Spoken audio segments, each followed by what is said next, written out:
عمرو ناقد نے ہمیں حدیث بیان کی، کہا ہمیں سفیان بن عیینہ نے زہری سے حدیث بیان کی،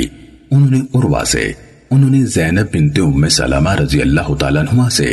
انہوں نے حضرت ام حبیبہ رضی اللہ تعالیٰ عنہ سے،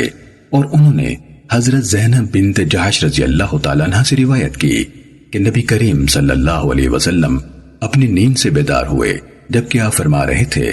اللہ کے سوا کوئی سچا معبود نہیں، عرب اس شر کی وجہ سے ہلاک ہو گئے جو قریب آ پہنچا ہے۔ آج یاجوج ماجوج کی دیوار میں سے اس قدر جگہ کھل گئی ہے۔ اور سفیان نے اپنے ہاتھ سے 10 کا اشارہ بنایا۔ حضرت زینب رضی اللہ تعالیٰ عنہ نے کہا، میں نے عرض کی ہم میں نیک لوگ موجود ہوں گے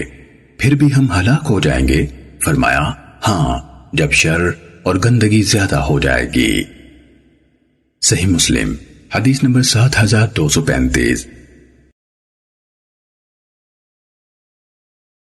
امیہ بن صفوان سے روایت ہے، انہوں نے اپنے دادا عبداللہ بن صفوان کو کہتے ہوئے سنا کہ مجھے حضرت حفصہ رضی اللہ تعالی عنہ نے بیان کیا اور انہوں نے رسول اللہ صلی اللہ علیہ وسلم کو فرماتے ہوئے سنا،